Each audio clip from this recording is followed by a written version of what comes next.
Hey guys, Carolyn here from Diaries of a Business Owner. This is episode 2, and today I'm fortunate enough to be here with Lachlen Mussig, and he is the owner of Independent Abilities.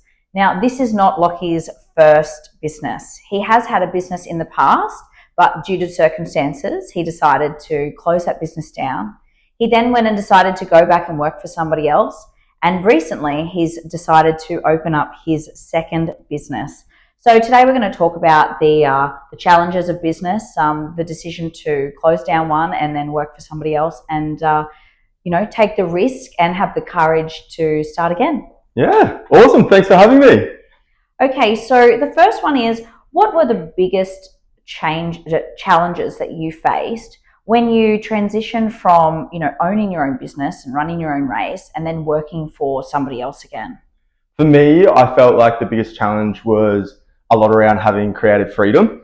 So I find myself to be quite a creative person, and I like to drive a little bit of change, and having that little bit of a block from being able to make those changes quickly, or just having that full creative freedom to make decisions and go down the path and the vision that I see, or also sometimes that you see your staff need or the community need, but you aren't able to drive that change as quickly as you would like. So that was a massive thing for me, and it's always been something that kept me really motivated. So that was a struggle for me going back into streamlined employment. Okay, so would you say that lacking that creative freedom was the motivator to open up another business? 100%. For me, it was creative freedom, and also just a few little changes about obviously how I would sort of manage my staff. You can always, when I moved into a management role, there's always things you can do to keep your staff motivated and to empower them, but you do have those certain things that you aren't able to change. And for me, I liked having that option of being able to change the things that aren't working, or if I think staff deserve a pay rise, pay them where they deserve to be paid. And that's a big thing for me, morale and culture within the team. And it was just something that I wanted to create on my own and for my own business, and something that I was really passionate about.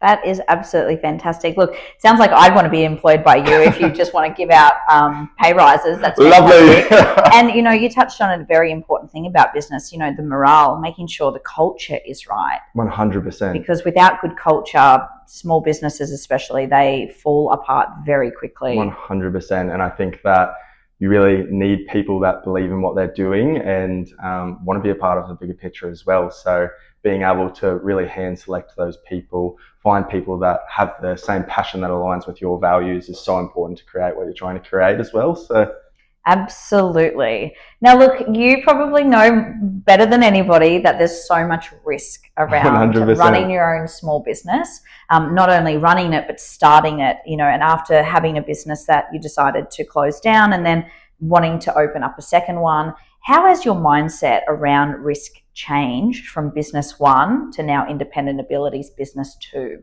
Yeah, 100%. So a good piece of advice I got in my early years was actually by a business owner herself, and she said to me, "Mate, you have so many ideas and you have enough time to go bankrupt 3 times before it affects you." And I remember taking on that, and I thought, oh my God, the thing that we are so scared about is that chance to, lose everything or whatever it is. And luckily enough, I'm in a fortunate position where I'm young and I don't have a family and I don't have all these things that are relying on me to sort of have that stability, and I am able to step away and really take a risk. And my mindset was I'm in the perfect position now to do it.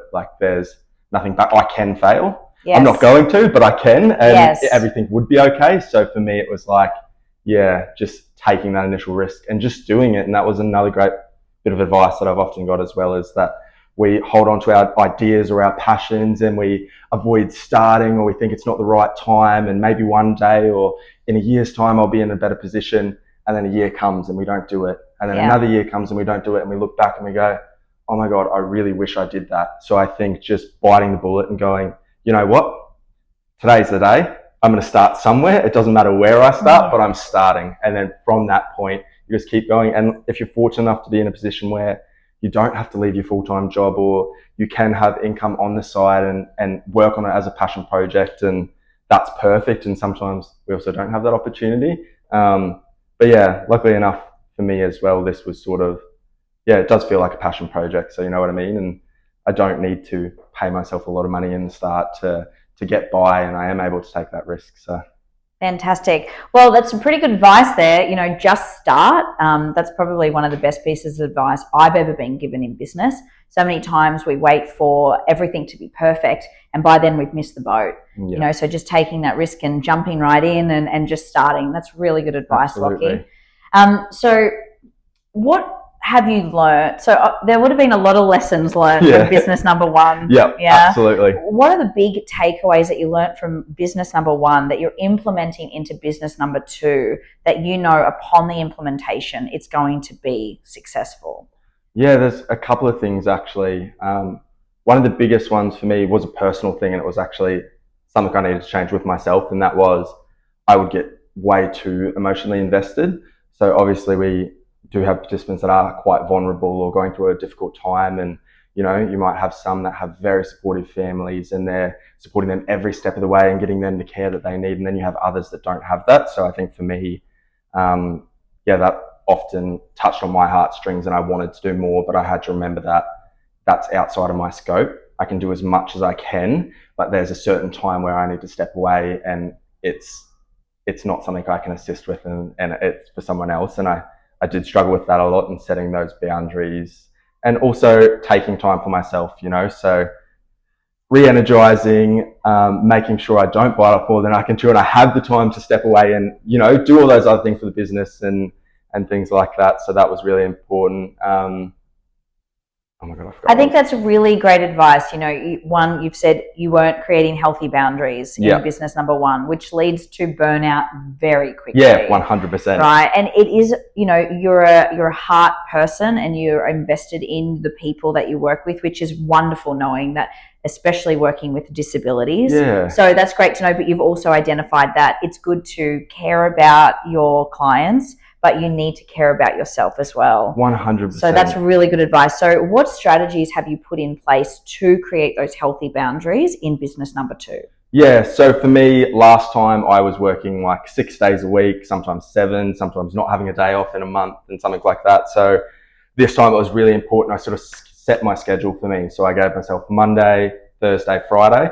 Those were my admin days. That was around building the business, bringing other people on board, working on my visions. There's so many other different rolling factors in what we want to create in this space right now. And I've always wanted to do it. I just haven't had the time. So being able to really allocate that time for me and for the team to be able to bring those ideas into fruition and things like that was so important, and it's really helped. And sometimes I think that we think we need to be there every day, and that's how we can help. But there's so many other things we can do to create, like to help and to drive change as well. And I think that for me, I've really listened to some of the struggles from a lot of the participants that we've worked with, and like the challenges they face, the social isolation, or the things they aren't getting access to. And it's something that I want to take away from what they're screaming for and what they need, and work on myself. You know what I mean? So, yeah. They sound like some pretty good systems that you've put in place. So you've employed a lot more people this time as well. So you're not a one-man show. So not everything's reliant on you, which is fantastic.